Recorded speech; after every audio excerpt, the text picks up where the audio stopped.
All right, we're here in the Rock Cave at Song of the Day. I'm your host, Mark Pierce. Nice to see you again. Hope you're all doing well in this pandemic. For today, we're going back to 1979. As you can tell, a lot of my music tastes are from the 70s and 80s and 90s. We'll get to the 90s, maybe in a few 2000s in there. But today is 79, we're going back to there. This band had their first number one record. It was Blondie, and Heart of Glass went to number one on this date in 79. Blondie, for all you who may not know, actually from New York City. They were a punk band, really, and quite a successful punk band in New York City. Formed by Deborah Harry and Chris Stein, who were partners together. They were in a romantic relationship pretty much all through their time in Blondie, until they broke up like in the late 80s, but still continued to work together. And of course their name Blondie is the name of the band, not Deborah Harry's stage name. I think a lot of people thought her name was Blondie, but it's the band, so it's kind of funny when you use that reference and refer to the band as Blondie. So they started off as a punk band. They did really well in the mid 70s. The first time they played CBGB, which we got here, was 75. Deborah Harry was a former Playboy bunny. She worked at the Playboy Mansion, and they met when they were back in New York City. So Heart of Glass, great song. We all know that song. As a band, they pretty much put out all kinds of music. I mean, if you think about it, they put out disco music is what they're kind of mostly famous for. But The Tide is High is clearly a reggae song.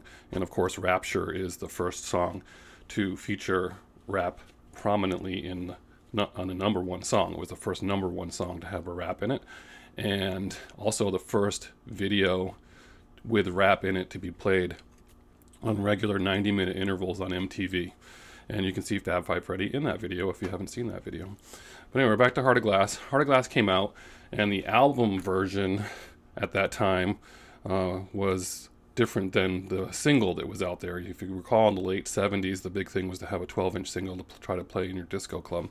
That song floated around for years in the band. They made it at first a ballad, and then it was kind of just like a rock song. They couldn't figure out how to work it. They had all the lyrics, but they just kind of never really had it come to fruition until they got their producer for this album, and he was like, "Hey, let's try to make this into some more disco." So they finally were able to make it that song. After all those years, and they kind of cracked up because there was kind of a throw-in at the end when they were auditioning with this producer, and they're like, "Well, do you have any other songs?" And they're like, "Well, we have this one we've been kicking around," and that's what it turned out to be. So the album version, the 12-inch version, has the lyric, "Once I had a love and it was a gas, soon turned out to be a pain in the ass." And of course, the United States wouldn't play that record. They would overseas. They're actually really big in England and Australia, but not in the United States. So they put out a 7-inch single, which is what you hear the most of, and that does not have that line in it.